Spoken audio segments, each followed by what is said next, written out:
ಬಿಸಿ ಬಿಸಿ ಉಪ್ಪಿಟ್ಟು. ಉಪ್ಪಿಟ್ಟು ಮಾಡೋದು ಎಲ್ಲರಿಗೂ ಗೊತ್ತು. ಬಟ್ ನಾನಿವತ್ತು ಈ 3 ಐಟಮ್ ಹಾಕಿದರೆ ಉಪ್ಪಿಟ್ಟು ಟೇಸ್ಟ್ ಇನ್ನೂ ಚೆನ್ನಾಗಾಗುತ್ತೆ. ಅದ್ಯಾವುದು ಅಂತ ಹೇಳ್ತೀನಿ.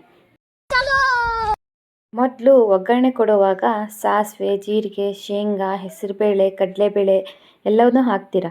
ಮೇನ್ ಇಂಪಾರ್ಟೆಂಟ್ ಉದ್ದಿನಬೇಳೆ. ಉದ್ದಿನಬೇಳೆ 1 ಸ್ಪೂನ್ ಹಾಕಬೇಕು. ಇದರಿಂದ ಉಪ್ಪಿಟ್ಟು ಟೇಸ್ಟು ತುಂಬ ಚೆನ್ನಾಗಾಗುತ್ತೆ, ಫ್ಲೇವರ್ ಕೂಡ ತುಂಬ ಚೆನ್ನಾಗಿ ಬರುತ್ತೆ. ನೆಕ್ಸ್ಟು ವೆಜಿಟೇಬಲ್ಸ್ನ ಎಲ್ಲವನ್ನೂ ಸಣ್ಣಕ್ಕೆ ಹೆಚ್ಕೊಂಡು ಹಾಕ್ಕೋಬೇಕು. ಬಟ್ ಕ್ಯಾರೆಟ್ ಮಾತ್ರ ಹೆಚ್ಚು ಹಾಕ್ಬಾರ್ದು, ತುರಿದು ಹಾಕ್ಕೋಬೇಕು. ತುರಿದು ಹಾಕ್ಕೊಳ್ಳೋದ್ರಿಂದ ಉಪ್ಪಿಟ್ಟು ಟೇಸ್ಟು ಇನ್ನೂ ಚೆನ್ನಾಗಾಗುತ್ತೆ. ನೆಕ್ಸ್ಟು ರವೆ.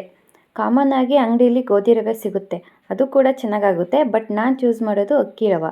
ನಾವು ಅಕ್ಕಿ ರವೆ ಮನೆಯಲ್ಲೇ ಪ್ರಿಪೇರ್ ಮಾಡ್ಕೊತೀವಿ. ಅದು ಹೆಂಗೆ ಮಾಡ್ಕೊತೀವಿ ಅಂದರೆ ಫಸ್ಟ್ ಅಕ್ಕಿನ ತೊಳೆದು ಹಾಕಿ ಬಿಸಿಲಲ್ಲಿ ಒಣಗಿಸ್ತೀವಿ. ಫುಲ್ಲು ಸ್ಟ್ರಾಂಗಾಗಿರಬಾರ್ದು ಬಿಸಿಲು, ಮೀಡಿಯಮಲ್ಲಿ ಇದ್ದಿದ್ದ ಬಿಸಿಲಲ್ಲಿ ಒಣಗಿಸ್ಕೊಂಡು ಅದಾದಮೇಲೆ ರವೆ ಮಾಡ್ಕೋಬೇಕು. ಹೇಗೆ ಗೋಧಿ ರವೆ ಉಪ್ಪಿಟ್ಟು ಮಾಡುವಾಗ ರವೆನ ಎಣ್ಣೆಯಲ್ಲಿ ಹಾಕಿ ಹುರ್ಕೊಂಡು ಮಾಡ್ಕೊತೀರೋ ಅದೇ ಥರ ಇದು ಕೂಡ ಅಕ್ಕಿ ರವೆಯನ್ನು ಹುರ್ಕೊಂಡು ತುಪ್ಪ ಅಥವಾ ಎಣ್ಣೆ ಯಾವುದಾದ್ರೂ ಸರಿ ಗೋಲ್ಡನ್ ಕಲರ್ ಬರೋ ತನಕ ಹುರ್ಕೊಂಡು ಅದಾದಮೇಲೆ ಕಂಟಿನ್ಯೂ ಮಾಡಬೇಕು. ಈ ರವೆ 1 ಲೋಟ ರವೆಗೆ 3 ಲೋಟ ನೀರು ಹಿಡಿಯುತ್ತೆ. ಇದು ತುಂಬ ಚೆನ್ನಾಗಾಗುತ್ತೆ ಈ ಟೈಮಲ್ಲಂತೂ, ಅದರಲ್ಲಿ ಈ ಚಳಿ ಟೈಮಲ್ಲಂತೂ ಸಂಜೆ ಟೈಮಲ್ಲೂ ಸಖತ್ತಾಗುತ್ತೆ. ತಿನ್ನೋಕ್ಕೆ ಟ್ರೈ ಮಾಡಿ.